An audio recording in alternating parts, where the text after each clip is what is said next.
Ku Lwomukagala Ssabbiiti ewedde akulira ekibiina ki National Unity Platform yali mu mambuka g'eggwanga ng'awenja akalulu ono yasookera mu disitulikiti ya Adjumani ng'olukungaana yalukuba ku kisaawe ky'Ekereziya ya Catholic Commission awali wakungaanidde enkuyenje y'abawagizi be. Oluvannyuma yeeteeka mu ddene okwolekera mu kibuga Gulu gy'alina okuba olukungaana olulala. Kyokka mu masaŋŋanzira ng'ayingira ekibuga Gulu yasanga emmamba nga n'ekkuba lyonna zirizibye.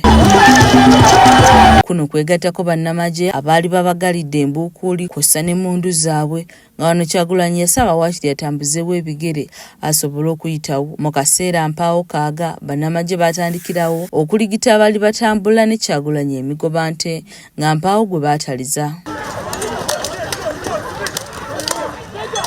Kati olwaleero Kyagulanyi avuddeyo n'ayogera ku ebyo ebyaliwo. Tekyatandise ku mulundi guno muze mulaba abasirikale nga batemula abantu bakuba muganda waffe amasasi e Busoga Iganga ne bamutta Mesa Chokero, batomera muganda waffe e Luweero ne bamutta e Masaka, batomerayo omuntu ne bamutta.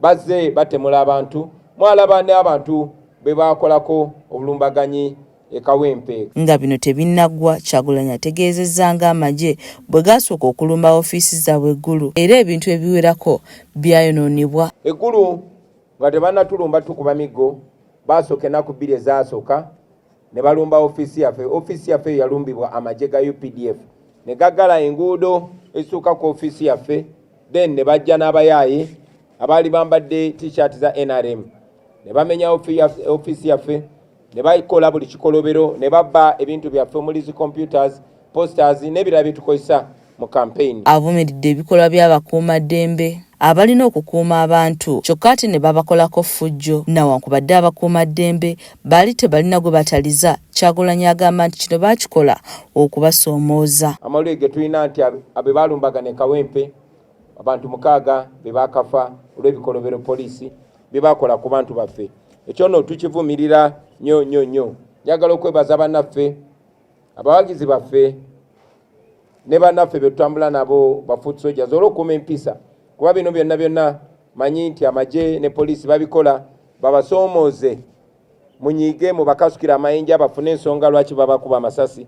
Mwebale kuuma buntu bulamu na kuuma mulamwa gwe tuliko. Mu bulumbaganyi buno bannakibiina abawerako abaali batambula ne Kyagulanyi baasigala banyiga biwundu. Bannaffe abasinga abali mu lwaliro kati Dan Magic twandibadde naye leero naye ali mu ddwaliro kubanga yakubiddwa bubi nnyo ne bamwasa omutwe.